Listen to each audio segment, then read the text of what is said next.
Cerita dalam film ini sedikit kita membahas kepada Hao Kurniawan ketika dia masih kecil. Pada waktu itu Hao diperlihatkan sebuah benda sakti oleh eyangnya. Konon benda itu mempunyai kekuatan magis, peninggalan dari zaman kerajaan Majapahit. Salah satu kekuatannya adalah benda tersebut bisa mengirim sukma seseorang untuk pergi ke masa lalu.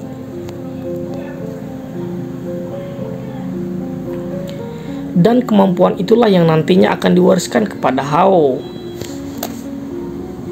Lalu cerita beralih kepada Hao yang kini sudah beranjak dewasa. Hao kini menjadi seorang sejarawan yang sering diundang untuk mengadakan seminar di kampus-kampus yang ada di Jogja. Di sini dia tidak sendirian. Hao ditemani oleh Rida, seorang teman, sekaligus Rida juga sebagai manajernya yang biasa mengatur jadwal untuk Hao melakukan seminar. Di salah satu kampus, Hao menjelaskan tentang sebuah arti dari istilah retrokognisi, sebuah kemampuan yang bisa melihat kejadian di masa lalu. Konsep dari retrokognisi sendiri adalah perjalanan melalui alam bawah sadar. Jadi intinya, sukma dalam diri kita bisa masuk ke spiral waktu yang berbeda.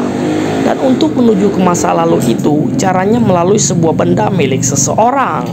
Dengan benda itu, sukma kita bisa melihat kepada masa lalu orang tersebut.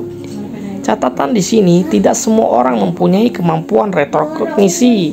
Hanya orang-orang tertentu yang memiliki kemampuan itu. Salah satunya adalah Hao sendiri. Sedikit flashback ke belakang, diketahui kalau eyangnya telah meninggal dunia. Kemampuan yang sekarang dimiliki oleh Hao itu adalah warisan dari eyangnya. Setelah seminar itu selesai, Hao didatangi seorang ibu bersama suaminya. Mereka adalah Sujat Miko dan Ibu Sujat Miko. Miko maksud dan tujuan. Ibu Sujat Miko menghadiri seminar ini karena mereka tertarik atas kemampuan yang dimiliki oleh Hao. Dan jika Hao bisa melakukan itu semua, Ibu Sujat Miko sangat memohon agar Hao mau membantu untuk mencari putrinya yang hilang bernama Sari. Sudah 2 hari ini Sari putrinya masih belum ditemukan. Terakhir Sari menghilang saat dia berada di sekolahan. Sebenarnya kemampuan Hao bukan untuk mencari orang hilang, namun karena kasus ini masih ada kaitan dengan kemampuan Hao yang bisa kembali ke masa lalu, tentu ini juga bisa menjadi salah satu cara untuk dia mencari Sari. Singkatnya, Hao akan mencoba untuk membantu. Pada malam itu, mereka pun langsung menuju ke sekolah SMK Budi Pekerti, tempat Sari bersekolah di sana. Hao lalu diperkenalkan kepada Ibu Wati, wali kelasnya Sari. Ibu Sujat Miko menjelaskan semuanya, maksud dan kedatangannya bersama Hao. Lalu dibawalah mereka ke kelasnya Sari, di mana pada waktu itu Ibu Wati adalah orang yang terakhir melihat Sari di kelas. Ini untuk pertama kalinya Hao melakukan perjalanan kembali ke masa lalu untuk mencari orang yang hilang. Dia tidak menjamin ini akan berhasil, tapi dia akan berusaha semampu apa yang biasa dia lakukan. Hao lalu meminta kepada Ibu Sujat Miko benda milik Sari dengan melalui benda milik Sari lah yang nantinya Hao bisa melihat kejadian yang sudah menimpa Sari. Hao berkonsentrasi mencoba untuk kembali ke masa lalu. Di sini yang kembali ke masa lalu hanyalah sukma dari Hao.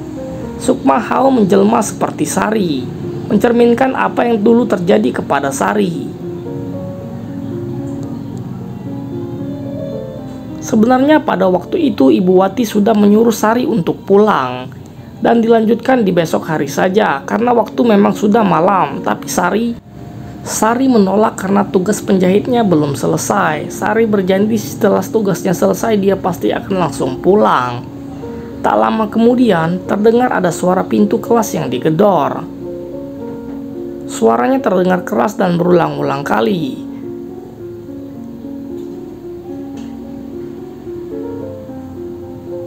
Tapi saat Sari membukanya, di sana tidak ada siapa-siapa. Mulai ada perasaan tak enak hati. Sari kembali dan buru-buru menyelesaikan tugasnya itu. Namun kini justru lampu di sekolah itu malah mati.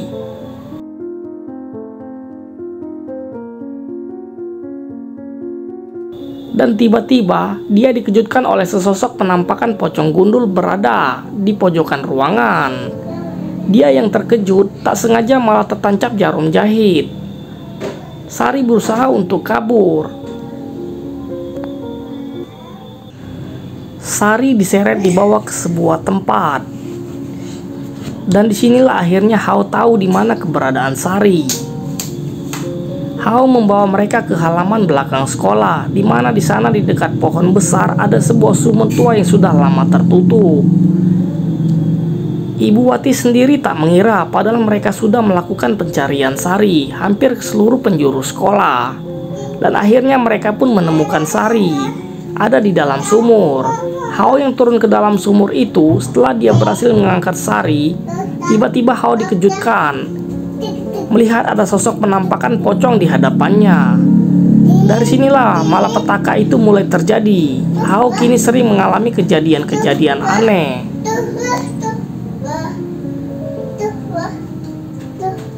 Dia pun lalu menceritakannya kepada Rido soal penampakan sesosok pocong yang muncul ketika dia menolong Sari di dalam sumur. Rida dan Hao mulai bertanya-tanya, jika pocong itu yang menculik Sari, pasti ada maksud dan tujuan tertentu. Beberapa saat kemudian, Hao kembali melihat sesosok pria itu yang sebelumnya pernah ada di dalam mimpinya. Diam-diam Hao mencoba untuk mengikuti. Kecurigaan Hao mulai terjadi ketika dia melihat banyak tanah berserakan di lantai.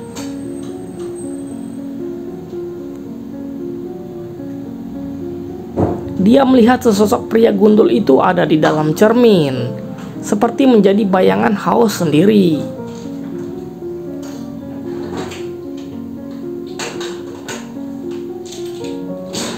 Ini untuk kedua kalinya Hao diperlihatkan oleh penampakan pria gundul yang sama. Rida curiga mungkin saja pocong itu kini mengincar Hao, karena Hao sudah mengambil Sari dari makhluk tersebut. Di lain tempat, walaupun Sari sudah sadar kembali, namun kejiwaannya masih belum stabil. Sari pun sama, selalu diperlihatkan dengan kejadian-kejadian aneh. Ibu Sujatmiko kembali menghubungi Hao, menceritakan semua yang terjadi kepada Sari setelah dia selamat dari dalam sumur. Hao dan Rida tak menyangka kalau kasus Sari malah menjadi panjang. Tapi itu juga membuat Hao menjadi semakin penasaran dan ingin mengungkap apa yang sebenarnya terjadi. Hao, Rida, dan Sujatmiko kembali ke sekolah menemui Ibu Wati, karena Hao curiga kalau semua ini berasal dari tempat sekolahannya Sari. Setelah didesak, akhirnya Ibu Wati pun bercerita. Diketahui kalau ternyata kasus hilangnya siswa sebenarnya tidak hanya terjadi kepada Sari saja. Ada 3 kasus siswa yang hilang, 1 diantaranya Sari, namun Sari berhasil ditemukan. Kasus pertama terjadi ketika sekolah ini baru pertama kali dibangun. Lalu yang kedua 10 tahun kemudian, ketika Ibu Wati baru masuk menjadi guru di sini. Kasus siswa hilang itu terjadi kembali, sampai sekarang keduanya belum ditemukan. Ibu Wati sendiri tidak tahu permasalahan yang sebenarnya, dia hanya tahu soal informasi itu saja. Namun ada satu orang yang dulu pernah bekerja menjadi penjaga sekolah bernama Pak Saman. Pak Saman adalah orang pertama yang bekerja sejak sekolahan ini didirikan. Dan sepertinya Pak Saman tahu banyak apa yang sebenarnya terjadi. Singkatnya, Hao dan Rida pun mencoba untuk mendatangi rumah kediaman Pak Saman.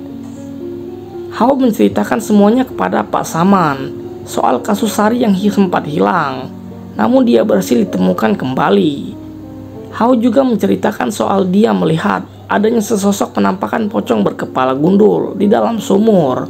Awalnya Pak Saman enggak untuk menceritakan semuanya, karena dia sudah berjanji tidak akan pernah mengungkit masa lalunya terdahulu. Tapi mungkin ini sudah waktunya dia untuk mengingkari semua perjanjiannya. Diceritakan kalau Pak Saman sendiri adalah seorang penganut ilmu hitam. Pak Saman pernah berguru kepada seorang dukun yang sakti mandraguna, dan pria gundul yang ada di dalam mimpinya Hao itu adalah dukun sakti tersebut. Kekuatan yang dimiliki si gundul menjadikan dia orang yang menghalalkan segala cara demi untuk mendapatkan kekayaan dan kekuatannya. Hingga suatu ketika aksinya mulai tercium oleh pihak kepolisian dan dia terancam dihukum mati. Dalam keadaan terpojok itulah dia membuat perjanjian dengan jin atas mati yang akan membuatnya hidup abadi sebagai pocong gundul.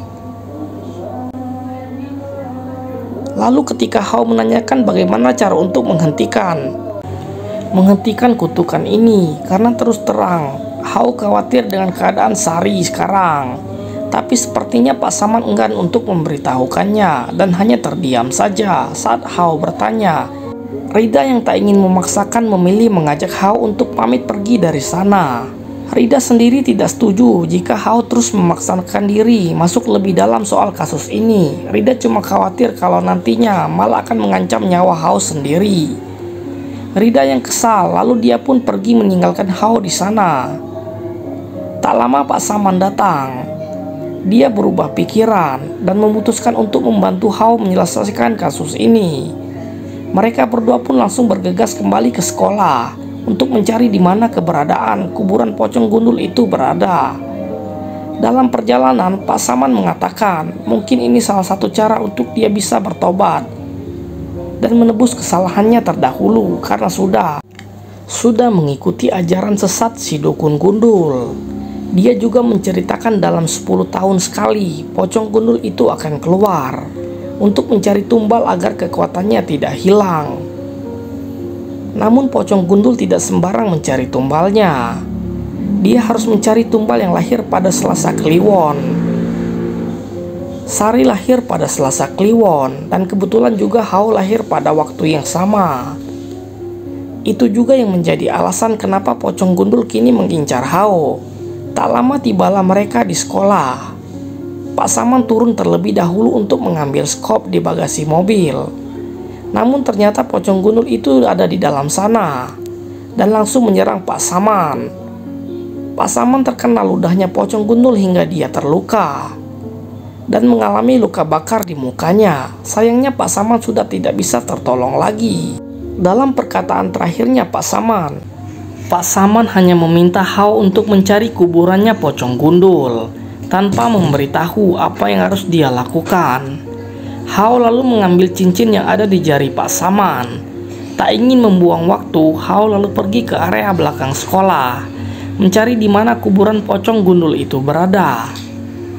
Persis di depan pohon besar itu, Hao mencoba masuk kembali ke masa lalu melalui salah satu cincin milik Pak Saman. Hao berhasil kembali ke masa lalu Pak Saman.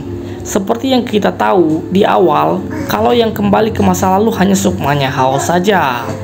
Apa yang dilakukan oleh sukmanya Hao itu cerminan dari apa yang dilakukan oleh Pak Saman terdahulu.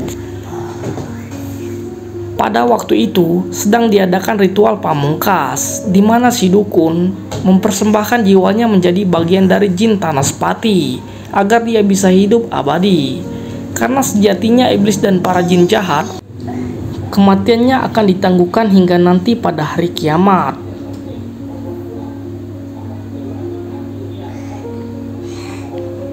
Di lain tempat, Rida baru sadar kalau ternyata Hao belum pulang kembali kepada Hao. Ketika sukma Hao yang masih berada di luar pocong gundul datang dan membawa tubuhnya, Hao masuk ke dalam sumur tua itu. Melalui tubuhnya, pocong gundul mulai menghisap sukmanya Hao. Sementara, Rida pun kembali ke sekolah untuk mencari keberadaan Hao. Dia berhasil menemukan keberadaan Hao ada di dalam sumur. Dan untung saja Rida berhasil menyadarkan Hao kembali.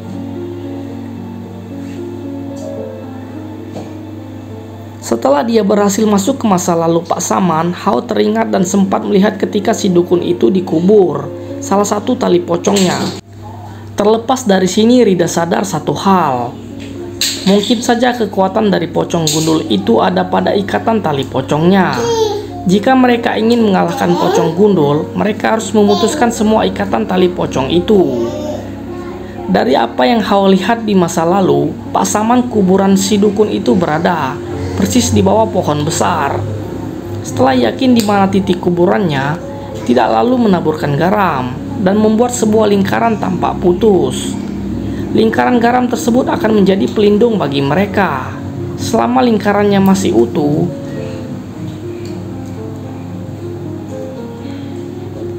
tak lama akhirnya mereka menemukan jasad dari si dukun gundul, yang ternyata jasadnya masih utuh seperti baru mati kemarin. Tak membuang waktu lagi, Hao lalu mencoba memotong ikatan tali pocongnya. Tapi ternyata tali pocong itu tidak bisa dipotong hanya dengan pisau biasa. Terlihat di bantalan kepala si dukun ada sebuah keris. Mungkin dengan keris itu tali pocongnya bisa terputus. Dan ternyata memang benar. Keris itu mampu memotong satu persatu ikatan tali pocongnya. Hujan deras yang turun pada malam itu malah membuat lingkaran garamnya terputus karena terbawa oleh arus air hujan.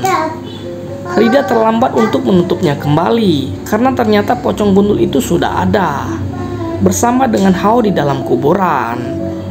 Lalu tiba-tiba kuburnya tertutup kembali, mengubur Hao di sana. Rida masih berhasil menyelamatkan Hao, namun semua itu belum selesai. Kini mereka berdua harus berhadapan langsung dengan si pocong gundul.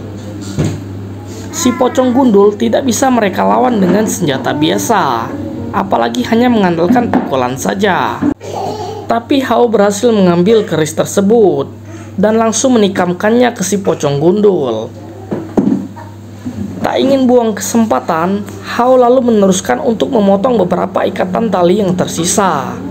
Tak lama kemudian, akhirnya si pocong gundul pun hancur dengan sendirinya. Begitu juga dengan jasadnya yang kini terlihat hanya tinggal tulang belulang saja. Hao dan Rida berhasil menghentikan kutukan dari si pocong gundul. Begitu juga dengan Sari yang kini dia sudah sembuh seperti biasanya.